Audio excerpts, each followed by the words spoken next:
To all. இந்த மாதிரி ஒரு விஷயத்தெல்லாம் பார்க்கும்போது நமக்கு வந்து பார்த்திங்கன்னா என்ன பிரச்சனை இருந்தாலும் கான்ஃபிடென்ட்டாக இது எல்லாமே சரியாயிடும் அப்படின்னு நம்ம மனசார நம்பினா கண்டிப்பாக சரியாயிடும். அப்படி ஒரு விஷயத்தை பற்றி தான் இப்போ நான் வந்து சொல்ல போகிறேன். நம்ம சைனாவில் வந்து பார்த்திங்கன்னா சான்ஸ்னு ஒரு கிராமத்தில் கிட்டத்தட்ட ஒரு 20 நாய்கிட்ட கடத்திட்டாங்க. அதுலேருந்து ஒரு 7 நாய் வந்து பார்த்திங்கன்னா தப்பிச்சிருச்சு. அப்போ அந்த 7 நாய் தப்பிச்சும் போது ஒரு நாய்க்கு வந்து பார்த்திங்கன்னா அடிபட்டுடுச்சு. அந்த நாய் வந்து பார்த்திங்கன்னா ஒரு போலீஸ் டாக் அந்த மாதிரி சொல்லுவாங்களா, அந்த மாதிரி ஒரு டாகுக்கு வந்து பார்த்திங்கன்னா அடிபட்டுடுச்சு. அப்போது வந்து அந்த நாய் எல்லாத்தையுமே ஒருத்தவங்க வழி நடத்தி கூட்டிகிட்டு போயிருக்காங்க. 17 கிலோமீட்டர் கிட்ட வழி நடத்தி கூட்டிகிட்டு போயிருக்காங்க. அவங்களோட பேரை தான் இப்போ நான் சொல்ல போகிறேன். பார்க்கின்ற டாகு தான் வந்து பார்த்திங்கன்னா அந்த நாயை வழி நடத்தி கூட்டிகிட்டு போயிருக்கு.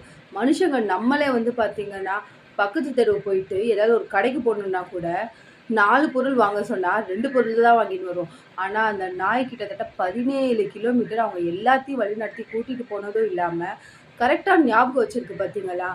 அது ரொம்ப நல்ல விஷயம்.